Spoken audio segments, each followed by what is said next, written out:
ਤੇ ਖਬਰਾਂ ਦੇ ਇਸ ਹਿੱਸੇ ਦੇ ਵਿੱਚ ਰੁੱਖ ਕਰਦੇ ਹਾਂ ਯੂਬਾ ਸਿਟੀ ਦਾ, ਜਿੱਥੇ Punjabi American heritage society Yuba city ਵੱਲੋਂ 29ਵਾਂ ਪੰਜਾਬੀ ਅਮਰੀਕਨ ਮੇਲਾ ਕਰਵਾਇਆ ਗਿਆ। ਇਸ ਮੇਲੇ ਦੇ ਵਿੱਚ ਇਸ ਵਾਰ ਦਾ ਇਹ ਜਿਹੜਾ ਮੇਲਾ ਸੀ, ਇੱਕ ਉਸ ਪੁਲਿਸ ਅਫਸਰ ਨੂੰ ਸਮਰਪਿਤ ਕੀਤਾ ਗਿਆ ਜਿਨੇ ਆਪਣੀ ਸ਼ਹਾਦਤ ਦਿੱਤੀ ਹੈ। ਇਹ ਪੁਲਿਸ ਅਫਸਰ ਉਸਮਾਰ ਰੋਡਾਟੇ ਨੂੰ ਸਮਰਪਿਤ ਕੀਤਾ ਗਿਆ, ਜਿਨ੍ਹਾਂ ਨੇ ਡਿਊਟੀ ਦੇ ਦੌਰਾਨ ਆਪਣੀ ਜਾਨ ਗਵਾ ਬੈਠੇ ਸਨ। ਅਫਸਰ ਰੋਡਾਟੇ, ਜੋ ਕਿ ਸੰਯੁਕਤ ਰਾਜ ਅਮਰੀਕਾ ਫੌਜ ਦੇ ਮਾਹਰ ਸਿਪਾਹੀ ਰਹੇ, ਉਹਨਾਂ ਨੂੰ ਸਮਰਪਿਤ ਸੇਵਾ ਅਤੇ ਆਪਣੀ ਡਿਊਟੀ ਨਿਭਾਉਣ ਦੇ ਮਾਮਲੇ ਦੇ ਵਿੱਚ ਉਸ ਦੀ ਯਾਦ ਦੇ ਵਿੱਚ ਯਾਦ ਕੀਤਾ ਗਿਆ ਤੇ ਭਾਵਪੂਰਵਕ ਸ਼ਰਧਾਂਜਲੀ ਦਿੱਤੀ ਗਈ। ਵਿਸ਼ੇਸ਼ ਸਮਾਗਮ ਦੇ ਦੌਰਾਨ ਉਹਨਾਂ ਦੇ ਪਰਿਵਾਰ ਨੂੰ ਸਹਾਇਤਾ ਵਜੋਂ ਚੈੱਕ ਜਿਹੜਾ ਭੇਂਟ ਕੀਤਾ ਗਿਆ। ਮੈਰਿਜਵਿਲ ਪੁਲਿਸ ਵਿਭਾਗ ਦੇ ਕਈ ਸਾਥੀਆਂ ਨੇ ਉਹਨਾਂ ਦੀ ਯਾਦ ਦੇ ਵਿੱਚ ਹਾਜ਼ਰੀ ਭਰੀ। ਸੰਸਥਾ ਵੱਲੋਂ ਕੀਤੇ ਜਾ ਰਹੇ ਇਹਨਾਂ ਕਾਰਜਾਂ ਦੇ ਨਾਲ ਪੰਜਾਬੀ ਕਮਿਊਨਿਟੀ ਦੇ ਸਥਾਨਕ ਲੋਕਾਂ ਤੇ ਸਰਕਾਰਾਂ ਦੇ ਵਿੱਚ ਇੱਕ ਚੰਗੀ ਮਿਸਾਲ ਅਤੇ ਦਿੱਖ ਕਾਇਮ ਹੁੰਦੀ ਹੈ। ਇਸ ਦੇ ਨਾਲ ਜੇਕਰ ਆਪਾਂ ਗੱਲ ਕਰੀਏ ਪੰਜਾਬੀ ਅਮਰੀਕਨ ਵਿਰਾਸਤੀ ਸੰਸਥਾ ਦੇ ਬਾਰੇ ਤਾਂ ਇਹ 1995 ਦੇ ਵਿੱਚ ਸਥਾਪਿਤ ਹੋਈ ਸੀ ਤੇ ਇਸ ਮੇਲੇ ਨੂੰ ਨੇਪਰੇ ਚਾੜਨ ਦੇ ਵਿੱਚ, ਇਸ ਮੇਲੇ ਨੂੰ ਸੰਪੂਰਨ ਕਰਨ ਦੇ ਵਿੱਚ ਜਿਹੜੀ ਉਹਨਾਂ ਪੰਜਾਬੀ ਅਮਰੀਕਨ ਹੈਰੀਟੇਜ ਸੁਸਾਇਟੀ ਹੈ, ਉਹਦੇ ਨਾਲ ਜਿਹੜੇ ਅਣਥੱਕ ਯਤਨ ਕੀਤੇ ਉਹ ਡਾਕਟਰ ਜਸਬੀਰ ਸਿੰਘ ਕੰਗ ਹੋਣਾ ਨੇ, ਅਮਰੀਕ ਤੁੱਗਾ ਤੇ ਜਿਹੜੇ ਸਤਨਾਮ ਤਤਲਾ ਹੋਰਾਂ ਨੇ, ਇਹਨਾਂ ਦੀ ਸਾਰੀ ਜਿਹੜੀ ਟੀਮ ਹੈ, ਇਹ ਜਿਹੜੇ ਸ਼ਖਸ ਨੇ, ਇਹਨਾਂ ਨੇ ਇਸ ਮੇਲੇ ਨੂੰ ਸੰਪੂਰਨ ਕੀਤਾ ਤੇ ਪੰਜਾਬੀਆਂ ਦੇ ਮੂਹਰੇ ਇੱਕ ਸ਼ਾਨਦਾਰ ਮੇਲਾ ਰੱਖਿਆ। 6000 ਤੋਂ ਵੱਧ ਲੋਕ ਜਿਹੜੇ ਇਸ ਮੇਲੇ ਦੇ ਵਿੱਚ ਪਹੁੰਚੇ ਹੋਏ ਸਨ। 1995 ਦੇ ਵਿੱਚ ਪੰਜਾਬੀ ਅਮਰੀਕਨ ਵਿਰਾਸਤੀ ਸੰਸਥਾ ਕਾਇਮ ਹੋਈ ਹੈ ਤੇ ਇਹਦਾ ਜਿਹੜਾ ਮੰਤਵ ਹੈ ਦੋਸਤਾਨਾ ਅਮਰੀਕਨ ਜਿਹੜੇ ਸਬੰਧ ਨੇ ਅਮਰੀਕਨ ਕਮਿਊਨਿਟੀਜ਼ ਦੇ ਵਿੱਚ ਉਹ ਸਥਾਪਿਤ ਕਰਨੇ ਤੇ ਸੱਭਿਆਚਾਰਕ ਸਮਝ ਤੇ ਬੱਚਿਆਂ ਨੂੰ ਆਪਣੀਆਂ ਜੜ੍ਹਾਂ ਦੇ ਨਾਲ ਜਿਹੜਾ ਜੋੜਿਆ ਜਾਣ ਦਾ ਜਿਹੜਾ ਤਹੱਈਆ। 200 ਤੋਂ ਵੱਧ ਸਥਾਨਕ ਬੱਚਿਆਂ ਨੇ ਇਸ ਮੇਲੇ ਦੇ ਵਿੱਚ ਭਾਗ ਲਿਆ ਤੇ ਲਗਭਗ 6000 ਤੋਂ ਵੱਧ ਲੋਕਾਂ ਨੇ ਜਿਹੜੇ ਦਰਸ਼ਕ ਸੀਗੇ ਉਹ ਵੱਖ-ਵੱਖ ਥਾਵਾਂ ਤੋਂ ਪਹੁੰਚੇ। ਪ੍ਰਸਿੱਧ ਕਲਾਕਾਰ ਜੀ ਸਿੱਧੂ, ਅਸ਼ਮੀਤ ਨਰੂਲਾ ਤੇ ਹਰਜੀਤ ਹਰਮਨ ਨੇ ਆਪਣੇ ਪ੍ਰਦਰਸ਼ਨ ਦੇ ਰਾਹੀਂ ਜਿਹੜਾ ਦਰਸ਼ਕਾਂ ਨੂੰ ਕੀਲੀ ਰੱਖਿਆ ਤੇ ਇਹਦੇ ਨਾਲ ਪੰਜਾਬੀ ਅਮਰੀਕਨ ਵਿਰਾਸਤੀ ਸੰਸਥਾ ਤੇ ਸਿੱਖ ਸੈਂਟਰ ਯੂਬਾ ਸਿਟੀ ਦੇ ਜਿਹੜੇ ਸੀਨੀਅਰ ਮੈਂਬਰ ਨੇ ਬੁਲਾਰੇ ਡਾਕਟਰ ਜਸਬੀਰ ਸਿੰਘ ਕੰਗ, ਉਹਨਾਂ ਨੇ ਦੱਸਿਆ ਕਿ ਇਹ ਮੇਲਾ ਜਿਹੜਾ ਸਾਲਾਨਾ ਮੇਲਾ ਸਮੁੱਚੀ ਪੰਜਾਬੀ ਕਮਿਊਨਿਟੀ ਦੇ ਲਈ ਇੱਕ ਮੰਚ ਉੱਤੇ ਲਿਆਉਣ ਦਾ ਤੇ ਉਹਨਾਂ ਦੀ ਸਾਰੀ ਸਾਂਝੀ ਟੀਮ ਦਾ ਜਿਹੜਾ ਇਹ ਉਪਰਾਲਾ ਹੈ। ਤੇ ਇਸ ਦੇ ਵਿੱਚ ਦੱਸਿਆ ਜਾ ਰਿਹਾ ਕਿ ਸਮਿਆ ਕੌਰ ਤੱਖਰ ਜਿਹੜੇ ਨੇ, ਉਹਨਾਂ ਦੇ ਪੜਦਾਦਾ ਸਵਰਨ ਸਿੰਘ ਤੱਖਰ 1920 ਦੇ ਵਿੱਚ ਜਿਹੜੇ ਕੈਲੀਫੋਰਨੀਆ ਆਏ ਸੀਗੇ ਤੇ ਉਹਨਾਂ ਨੇ ਪੰਜਾਬੀ ਦੇ ਵਿੱਚ, ਸਮਿਆ ਕੌਰ ਤੱਖਰ ਨੇ ਪੰਜਾਬੀ ਦੇ ਵਿੱਚ ਭਾਸ਼ਣ ਦੇ ਕੇ ਲੋਕਾਂ ਦਾ, ਦਰਸ਼ਕਾਂ ਦਾ ਦਿਲ ਜਿੱਤ ਲਿਆ ਤੇ ਇਹ ਜਿਹੜੀ ਪੰਜਾਬੀ ਦੇ ਵਿੱਚ ਦੱਸਿਆ ਜਾ ਰਿਹਾ ਕਿ ਇੱਥੇ ਤੱਖਰ ਪਰਿਵਾਰ ਜਿਹੜਾ ਉਹ ਕੈਲੀਫੋਰਨੀਆ ਦੇ ਵਿੱਚ ਚੌਥੀ ਪੀੜ੍ਹੀ ਆ ਤੇ ਇਸ ਟਾਈਮ ਬੱਚਿਆਂ ਨੂੰ ਪੰਜਾਬੀ ਦੇ ਨਾਲ ਜੋੜਨ ਦੇ ਲਈ ਲਗਾਤਾਰ ਜਿਹੜਾ ਉਹ ਯਤਨਸ਼ੀਲ ਹੈ। ਮੇਲੇ ਦੇ ਵਿੱਚ ਸਟੇਜ ਸੰਭਾਲਣ ਦੀ ਜਿਹੜੀ ਸੇਵਾ ਸੀਗੀ ਉਹ ਹਰਜੀਤ ਸਿੰਘ ਉੱਪਲ ਵੱਲੋਂ ਬਖੂਬੀ ਜਿਹੜੀ ਨਿਭਾਈ ਗਈ। ਪੰਜਾਬੀ ਅਮਰੀਕਨ ਵਿਰਾਸਤੀ ਸੁਸਾਇਟੀ ਦੇ ਬੱਚਿਆਂ, ਨੌਜਵਾਨਾਂ ਤੇ ਸੀਨੀਅਰ ਮੈਂਬਰਾਂ ਦੇ ਜਿਹੜੇ ਹੋਰ ਨੇ, ਉਹਨਾਂ ਨੇ ਸਾਂਝੇ ਉਦਮ ਨੇ ਇਸ ਮੇਲੇ ਨੂੰ ਯਾਦਗਾਰੀ ਬਣਾ ਦਿੱਤਾ ਤੇ ਮੇਲੇ ਦੇ ਵਿੱਚ ਇਹ ਵੀ ਜ਼ਿਕਰਯੋਗ ਹੈ ਕਿ ਇਹ ਜਿਹੜੀ ਸੰਸਥਾ ਹੈ, ਇਹਦੇ ਵੱਲੋਂ ਗੁਰਮਤਿ ਸੰਗੀਤ, ਪੰਜਾਬੀ ਬੋਲਣ, ਭੰਗੜਾ, ਗਿੱਧਾ ਤੇ ਹੋਰ ਵੱਖ-ਵੱਖ ਮੁਕਾਬਲਿਆਂ ਦੀ ਜਿਹੜੀ ਤਿਆਰੀ ਵੀ ਆ ਉਹ ਕਰਵਾਈ ਜਾ ਰਹੀ ਆ। ਹਰਜੀਤ ਸਿੰਘ ਤੇ ਪਰਮਜੀਤ ਕੌਰ ਪਿਛਲੇ 25 ਸਾਲਾਂ ਤੋਂ ਹਜ਼ਾਰਾਂ ਬੱਚਿਆਂ ਨੂੰ ਭੰਗੜੇ ਤੇ ਗਿੱਧੇ ਦੀ ਜਿਹੜੀ ਸਿਖਲਾਈ ਉਹ ਦੇ ਚੁੱਕੇ ਨੇ।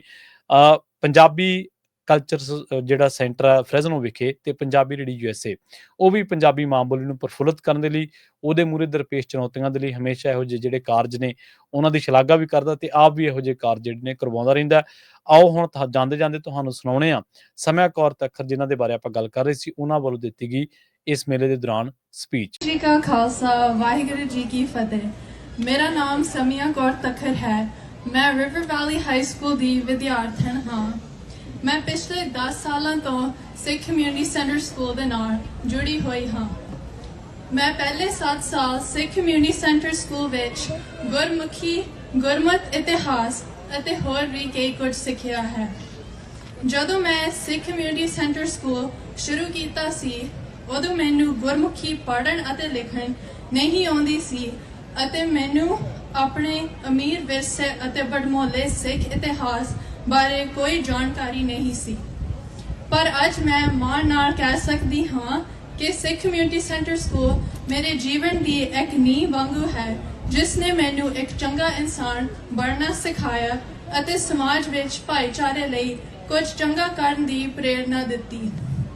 ਗੁਰੂ ਨਾਨਕ ਦੇਵ ਜੀ ਨੇ ਸਾਨੂੰ ਸਿਖਾਇਆ ਕਿਰਤ ਕਰਨੀ, ਵੰਡ ਕੇ ਛਕਣਾ ਅਤੇ ਨਾਮ ਜਪਣਾ, ਜਿਸ ਨੂੰ ਮੈਂ ਆਪਣੇ ਜੀਵਨ ਵਿੱਚ ਅਪਣਾਉਣ ਦੀ ਪੂਰੀ ਕੋਸ਼ਿਸ਼ ਕਰਦੀ ਹਾਂ। ਇਸ ਕਰਕੇ ਮੈਂ ਬਹੁਤ ਸਾਰੀਆਂ ਵੱਖ-ਵੱਖ ਸੰਸਥਾਵਾਂ ਨਾਲ, ਜਿਵੇਂ ਕਿ Seva selfless service, SHSS, CSF, red cross, river valley Punjabi club, river valley volleyball team ਅਤੇ ਹੋਰ ਵੱਖ-ਵੱਖ ਆਰਗੇਨਾਈਜੇਸ਼ਨਸ ਵਿੱਚ ਹਿੱਸਾ ਲੈਂਦੀ ਹਾਂ। ਜੋ ਚੀਜ਼ ਇਸ ਪੰਜਾਬੀ ਸਕੂਲ ਨੂੰ ਹੋਰ ਸਕੂਲਾਂ ਤੋਂ ਵੱਖ ਕਰਦੀ ਹੈ, ਉਹ ਇਹ ਹੈ ਕਿ ਸੁਸਾਇਟੀ ਦੇ ਮੈਂਬਰ ਸਾਡੇ ਸਿੱਖ ਨੌਜਵਾਨ ਪੀੜ੍ਹੀ ਦੇ ਵਿਕਾਸ ਵਿੱਚ ਤਨ, ਮਨ ਅਤੇ ਧਨ ਨਾਲ ਮਦਦ ਕਰਦੇ ਹਨ। ਉਹਨਾਂ ਨੇ ਪੰਜਾਬੀ ਅਤੇ ਸਿੱਖੀ ਦਾ ਬੀਜ ਬੀਜਿਆ ਹੈ ਅਤੇ ਹੁਣ ਸਾਡਾ ਫਰਜ਼ ਬਣਦਾ ਹੈ ਕਿ ਅਸੀਂ ਵੀ ਸਿੱਖੀ ਦੇ ਪ੍ਰਚਾਰ ਅਤੇ ਗੁਰਮੁਖੀ ਸਿਖਾਉਣ ਵਿੱਚ ਦੂਜਿਆਂ ਦੀ ਮਦਦ ਕਰੀਏ ਅਤੇ ਆਪਣੇ ਇਸ ਸਮਾਜ ਨੂੰ ਹੋਰ ਵੀ ਸੋਹਣਾ ਬਣਾਈਏ। ਸਿੱਖ ਕਮਿਊਨਿਟੀ ਦੇ ਸੇਵਾਦਾਰ ਜਿਵੇਂ ਕਿ ਡਾਕਟਰ, ਨਰਸਾਂ, ਅਧਿਆਪਕ ਅਤੇ ਇੰਜੀਨੀਅਰ ਆਪਣਾ ਕੀਮਤੀ ਸਮਾਂ ਕੱਢ ਕੇ ਹਰ ਐਤਵਾਰ ਆਉਂਦੇ ਨੇ ਅਤੇ ਸਾਨੂੰ ਸਿੱਖ ਸੱਭਿਆਚਾਰ, ਭਾਸ਼ਾ ਅਤੇ ਸਿੱਖ ਧਰਮ ਨਾਲ ਜੋੜਨ ਦੀ ਅਣਥੱਕ ਮਿਹਨਤ ਕਰਦੇ ਹਨ। ਇਸ ਤੋਂ ਇਲਾਵਾ ਸਿੱਖ ਕਮਿਊਨਿਟੀ ਸੈਂਟਰ ਖੁੱਲ੍ਹੇ ਦਿਲ ਨਾਲ SHSS ਅਤੇ ਖੈਰ ਦੀਆਂ ਮੀਟਿੰਗਾਂ, ਹਾਈ ਸਕੂਲ ਦੇ ਬੱਚਿਆਂ ਦੀ ਭੰਗੜੇ ਦੀ ਪ੍ਰੈਕਟਿਸ ਕਰਨ ਦੀ ਸਹੂਲਤ ਵੀ ਪ੍ਰਦਾਨ ਕਰਦੇ ਹਨ। ਪੰਜਾਬੀ ਸਕੂਲ ਦਾ ਸਫ਼ਰ ਮੇਰੇ ਲਈ ਬਹੁਤ ਸੁਨਹਿਰੀ ਯਾਦਗਾਰ ਬਣ ਕੇ ਰਹੇਗਾ ਅਤੇ ਇਹ ਮੇਰੀ ਜ਼ਿੰਦਗੀ ਦਾ ਇੱਕ ਅਹਿਮ ਹਿੱਸਾ ਹੈ। ਮੈਨੂੰ ਪੂਰਾ ਯਕੀਨ ਹੈ ਕਿ ਜੇ ਮੈਂ ਗੁਰੂਆਂ ਦੇ ਦੱਸੇ ਹੋਏ ਰਸਤੇ ਤੇ ਤੁਰਾਂਗੀ ਤਾਂ ਮੇਰੇ ਜੀਵਨ ਦਾ ਮਕਸਦ ਪੂਰਾ ਹੋ ਜਾਵੇਗਾ। ਅੰਤ ਵਿੱਚ ਮੈਂ ਇਹ ਕਹਿਣਾ ਚਾਹਾਂਗੀ ਕਿ ਮੈਂ ਸਵਰਗਵਾਸੀ ਸਵਰਨ ਸਿੰਘ ਦੀ ਪੜਪੋਤੀ ਹਾਂ। ਮੇਰੇ ਪੜਦਾਦਾ ਜੀ ਨੂੰ ਪਿਆਰ ਨਾਲ ਬੌਸ ਕਿਹਾ ਜਾਂਦਾ ਸੀ। ਉਹ ਲੋੜਵੰਦਾਂ ਦੀ ਮਦਦ ਕਰਨ ਲਈ ਸਭ ਤੋਂ ਮੋਹਰੇ ਹੁੰਦੇ ਸਨ। ਮੈਂ ਵੀ ਆਪਣੇ ਪੜਦਾਦਾ ਜੀ ਵਾਂਗੂ ਲੋੜਵੰਦਾਂ ਦੀ ਮਦਦ ਕਰਨ ਵਿੱਚ ਹਮੇਸ਼ਾ ਮੂਹਰੇ ਤਿਆਰ ਰਹਾਂਗੀ।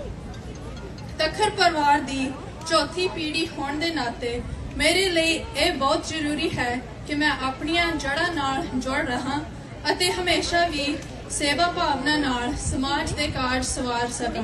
ਵਾਹਿਗੁਰੂ ਜੀ ਕਾ ਖਾਲਸਾ, ਵਾਹਿਗੁਰੂ ਜੀ ਕੀ ਫਤਿਹ।